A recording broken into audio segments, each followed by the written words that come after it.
For 32-year-old Stacy Hunsucker, home was Mount Holly, North Carolina. She had married her high school sweetheart Joshua, and together they were raising Piper and Willow. Everyone who knew her said the same thing. She was a great mother, a happy person. But beneath this picture of domestic contentment, something sinister was brewing. And on the 23rd of September 2018, Stacy's life would be stolen in the most calculated, chilling way imaginable. Stacy Robinson had been born in Mecklenburg County, the daughter of John and Susie Robinson. She had 2 brothers, Eric and Paul, and a sister, Amy. After graduating from East Gaston High School, she went on to earn an associate's degree in paralegal sciences from Gaston College. She worked as a paralegal at 2 law firms, Ted Grieve and Associates, and Reagan before transitioning to what she truly loved: teaching. She worked at the preschool at First Baptist Charlotte, then at First Methodist Preschool in Mount Holly, and later at the Stowe Young Men's Christian Association. Her friend Shelley O'Day said she was skilled at crafting, making little painted wooden signs that she would sell. In the summer of 2018, O'Day stopped by Stacy's home to pick up a welcome sign she'd purchased for $50. It was during her time working at a department store that she met Joshua Lee Hunsucker. He was 2 years older, and the first thing he noticed about her was her height. Stacy stood at 5'11", and Joshua was 6'5". He asked her out several times, and she turned him down. But Joshua was persistent. He found out she played softball and turned up at her practice session, joining her team. Both were successful players with the potential to turn professional. Eventually, their relationship became romantic. They married in 2010 in Myrtle Beach, South Carolina. The couple had been together since high school, and everyone thought they were happy. They welcomed 2 daughters, Piper Elizabeth and Willow Darlene.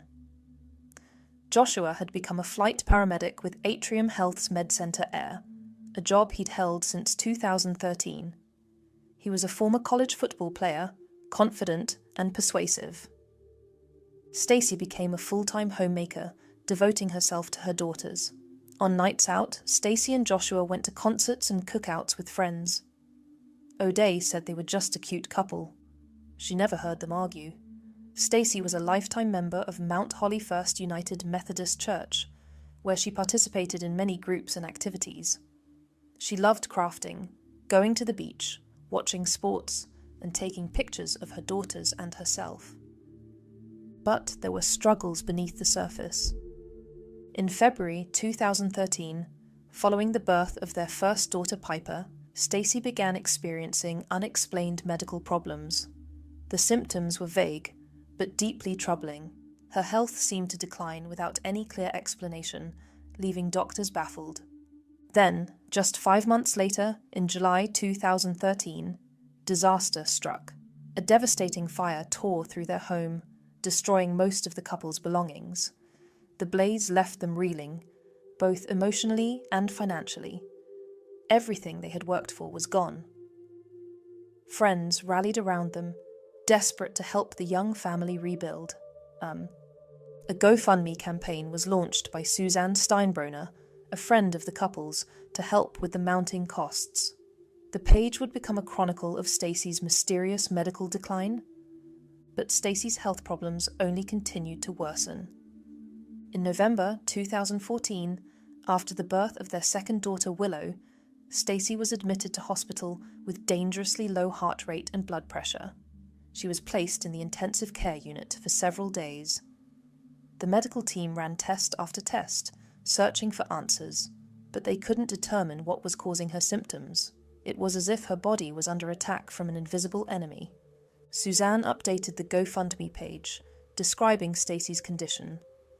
After many tests, she wrote, the doctors were still stumped as to what was going on.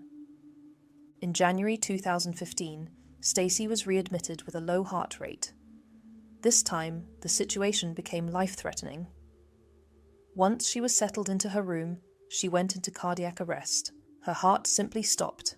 She was placed on a ventilator to help her breathe, fighting for her life whilst doctors scrambled to understand what was happening to this young woman. The following month, February 2015, a decision was made that shocked everyone. Stacy had a pacemaker implanted, an extreme measure for a woman who was not yet 30 years old. For someone so young to require a device to regulate their heartbeat suggested something was seriously, fundamentally wrong with her heart's electrical system. What no one knew at the time was that these weren't natural medical problems at all. Looking back, every symptom Stacy experienced was later found to be consistent with poisoning from tetrahydrozoline, a chemical, when ingested, it can seriously affect the heart and body, sometimes fatally. The pattern was there all along. Unexplained episodes of low heart rate and blood pressure, sudden cardiac events that baffled medical professionals, a young woman with no family history of heart disease suddenly requiring a pacemaker. Joshua, with his extensive medical training as a flight paramedic, would have known exactly what symptoms to expect. He would have known how to administer the poison in doses that wouldn't immediately kill, but would cause chronic, debilitating health problems. He would have known that standard medical tests wouldn't detect it. He would have known that doctors would blame her heart, not suspect poisoning. For her mother, Susie, there was always a gnawing worry. If she had a dream that something was wrong, she would call her daughter immediately to make sure everything was okay. A mother's instinct telling her that something wasn't right, even if she couldn't put her finger on what. The medical emergencies had created another devastating problem: crushing debt. The GoFundMe campaign had helped, but the financial pressure was immense. Hospital stays, specialists, the pacemaker surgery, ongoing care. The bills kept mounting. And all the while, Joshua was planning something far more sinister than anyone could have imagined. He was slowly, methodically poisoning his wife, creating a medical history that would make her sudden death seem inevitable, unremarkable, natural. On the evening of the 23rd of September 2018, Joshua called 911. He told responding officers he had found his 32-year-old wife unresponsive. She was slumped over the side of the couch, but his story about what he had been doing before discovering her kept changing, shifting, evolving, depending on who he was speaking to. At the scene, he told police he had gone outside to ensure their cars were locked. There had been a spate of recent auto burglaries in the neighborhood, he explained. He wanted to make sure their vehicles were secure. It was a plausible story, but to one friend, he said something entirely different. He told them he had gone for a walk to burn some energy. To another friend, he gave yet another version. He said he had been out back cutting some wood for signs that he made. A third story, contradicting the first two. And to his mother-in-law Susie, he told her he had been sitting at the kitchen table, working on his laptop with his back to Stacy. When he turned around, he said, he saw her slumped over the side of the couch. A fourth version of events. 4 different stories. 4 different versions. If someone is telling the truth about what they were doing when they discovered a loved one dead, the story doesn't change. The truth is the truth. When paramedics arrived, they found Stacy unresponsive. She was blue. She wasn't breathing. They rushed her to hospital, but despite their efforts, it was too late. Stacy Robinson Hunsucker was pronounced dead. The cause of death appeared obvious to everyone involved. Cardiac arrest. She had well-documented heart problems. She had a pacemaker. She had a history of mysterious cardiac events. The local police treated it as a natural death, a tragic but not suspicious passing of a young woman whose heart had simply given out. But Joshua's behavior in the hours and days that followed revealed something deeply wrong. He refused to allow a coroner to perform an autopsy. He was adamant about it, even though Stacy had registered to be an organ donor. For someone who was supposed to facilitate organ donation, refusing an autopsy was highly unusual. But Joshua was insistent, unwavering. Within 2 days, Stacy's body was cremated. The speed was remarkable, almost unseemly. Most families take weeks to arrange cremations, taking time to process their grief, to say goodbye properly, to make thoughtful arrangements. Joshua had her cremated almost immediately, as if he couldn't wait to destroy the evidence of what he'd done. And within those same 2 days, Joshua filed a claim for her $250,000 life insurance policy. Actually, 2 policies. One for $200,000, with a double indemnity clause that could pay $100,000, and another for $50,000. He was Joshua's sole beneficiary on both. The funeral arrangements told their own disturbing story. Stacy's funeral was arranged and paid for by her parents, not by her husband. Joshua seemed detached from the whole process, as if he were merely an observer rather than a grieving widower.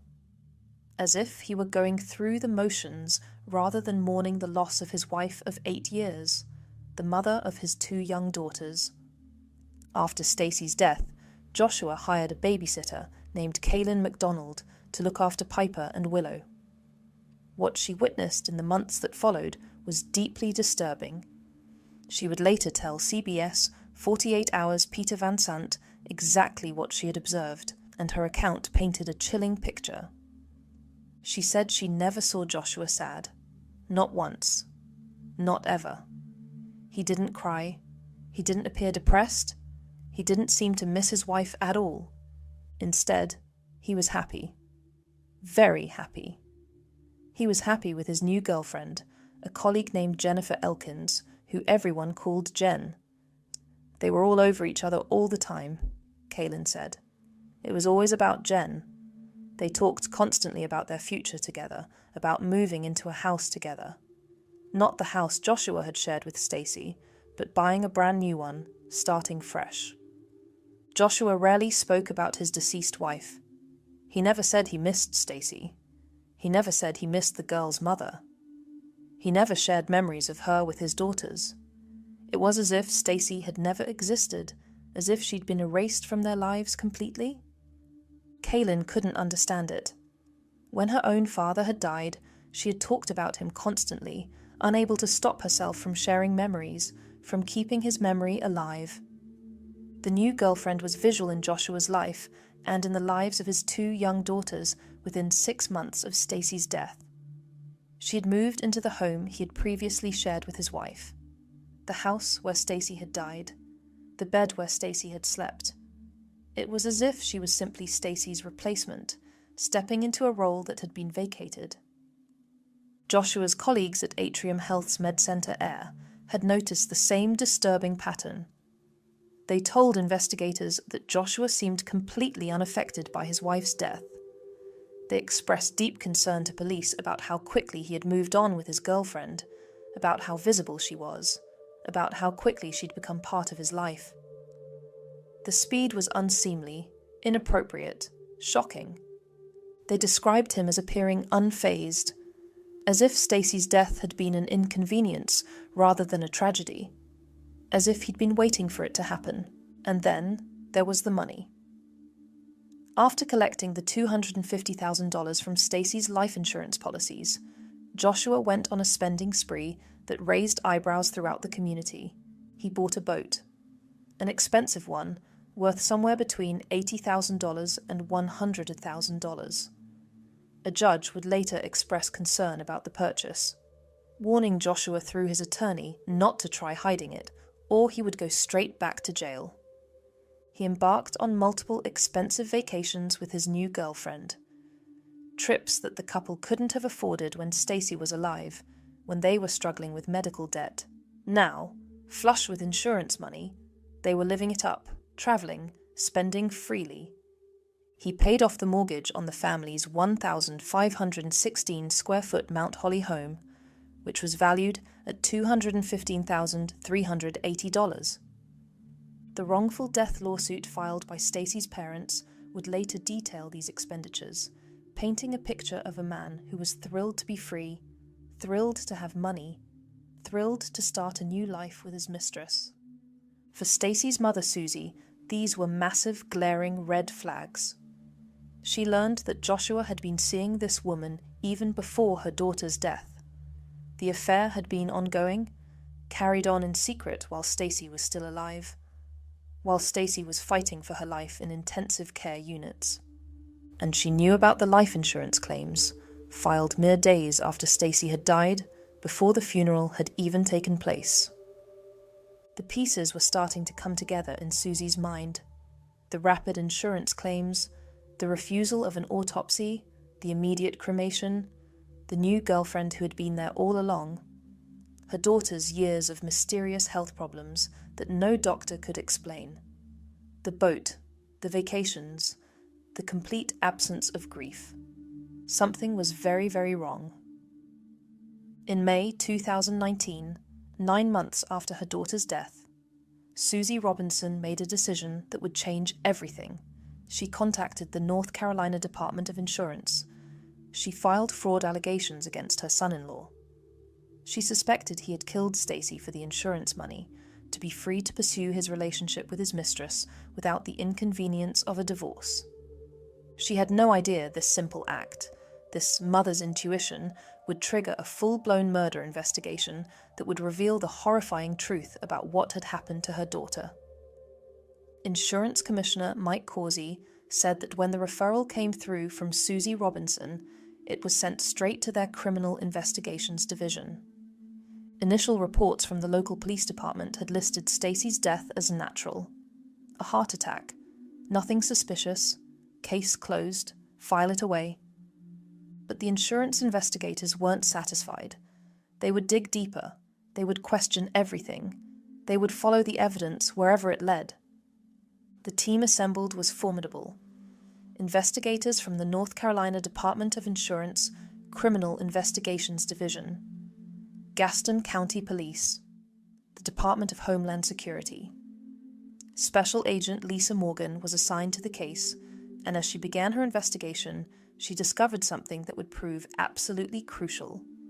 Because Stacy had been an organ donor, the LifeShare Donor Center had preserved a vial of her blood before she was cremated. This was routine procedure for organ donors, a standard practice to facilitate the donation process and ensure compatibility. But it would prove to be the difference between justice and a perfect crime, the single piece of evidence that Joshua hadn't counted on, hadn't planned for, couldn't destroy. The blood sample was sent to a laboratory for comprehensive toxicology testing. Standard tests came back negative for common poisons and drugs. Nothing unusual, nothing suspicious. But the investigators didn't stop there. They requested more specialized tests, broader screening, looking for substances that wouldn't normally be included in a routine toxicology panel. The results were absolutely shocking. Mike Causey said there were traces of poison in Stacy's blood, specifically tetrahydrozoline, a common chemical used in eye drops to reduce redness. But this wasn't a therapeutic level, wasn't an amount that could be explained by normal use. The concentration was 30 to 40 times higher than therapeutic amounts. These weren't levels that could be explained by someone using eye drops as directed by accidentally ingesting a small amount. These were levels that could only come from deliberate, repeated, systematic poisoning. Forensic toxicologist Demi Garvin reviewed the results with growing alarm. She said that the presence of tetrahydrozoline in that concentration absolutely warranted further investigation. She described it as a modern-day Mickey Finn, where a substance is introduced into a beverage without the consent of the individual. This was poisoning. This was murder. Tetrahydrozoline is a decongestant found in over-the-counter eye drops, like Vicane and nasal sprays. When used as directed, applied externally to the eyes or nose, it's relatively safe. But when ingested, it becomes something else entirely, something deadly. The symptoms of tetrahydrozoline ingestion can mimic natural illness. and can be dangerous without being easy to detect on routine tests. For someone with Stacy's documented heart condition, for someone with a pacemaker, someone whose heart was already compromised, it would be particularly deadly.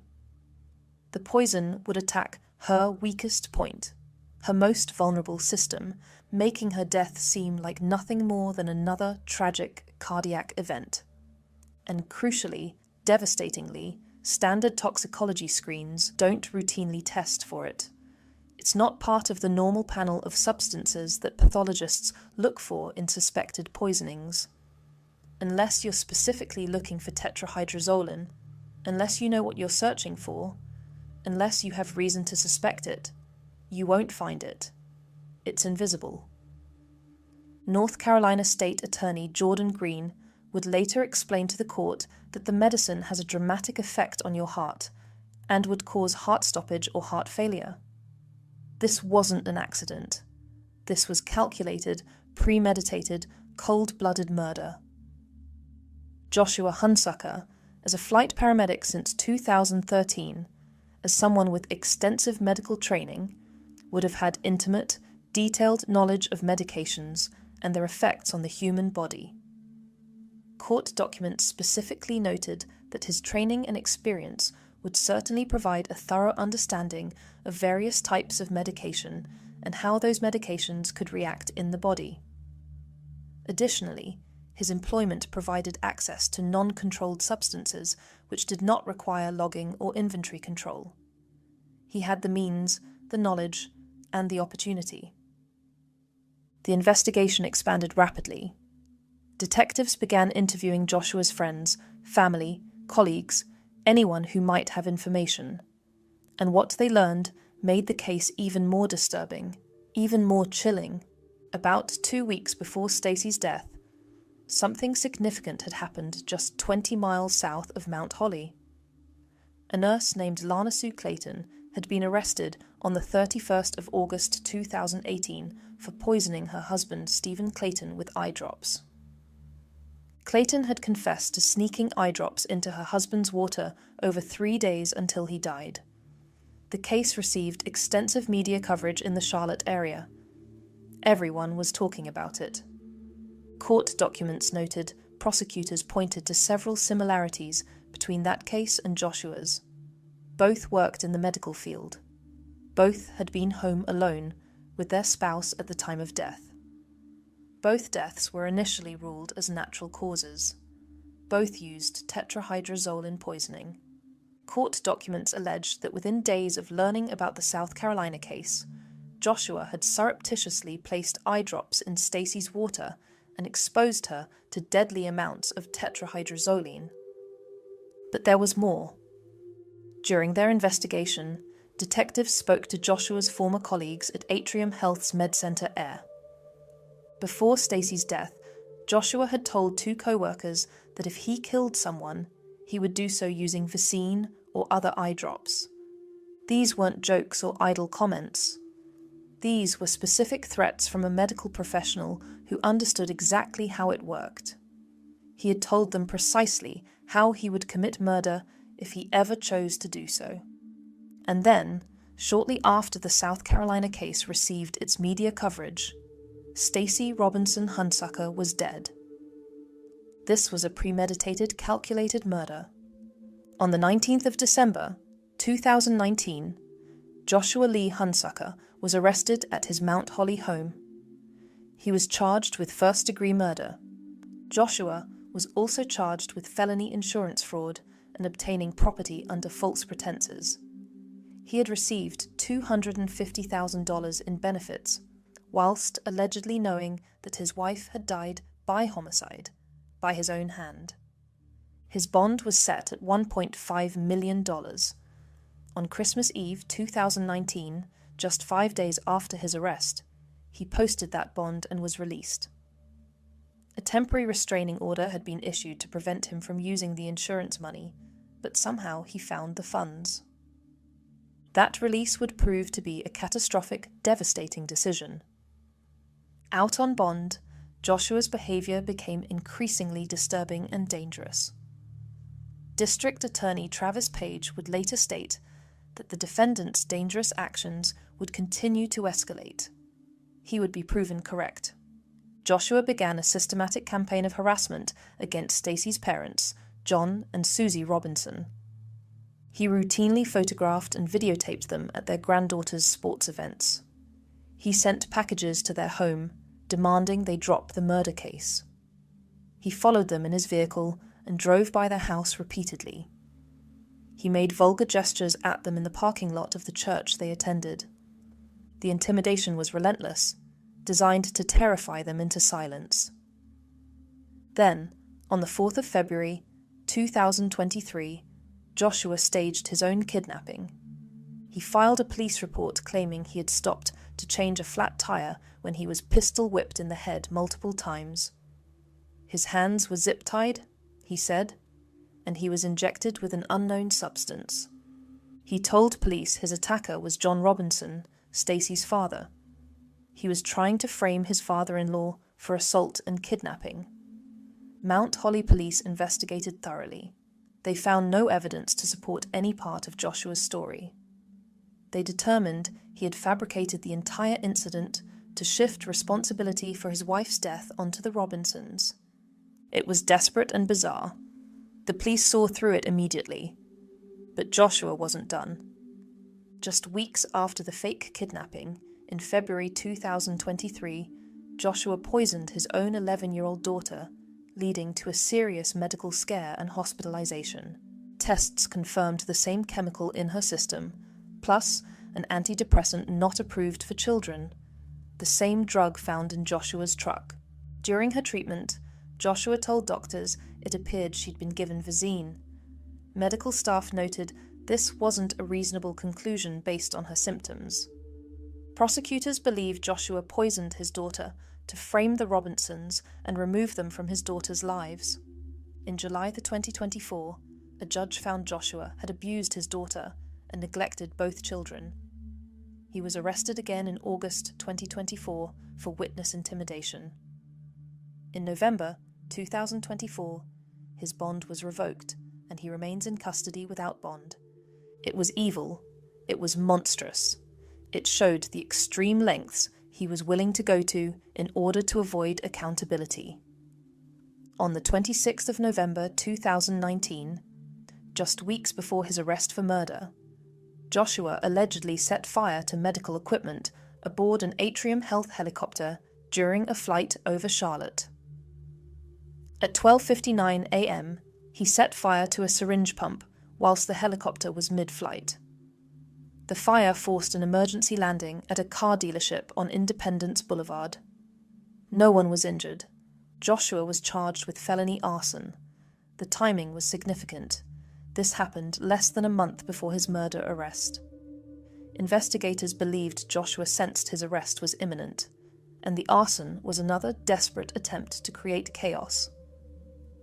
Atrium Health issued a statement expressing shock, saying it was unfathomable what may have possessed him to endanger lives in such a way.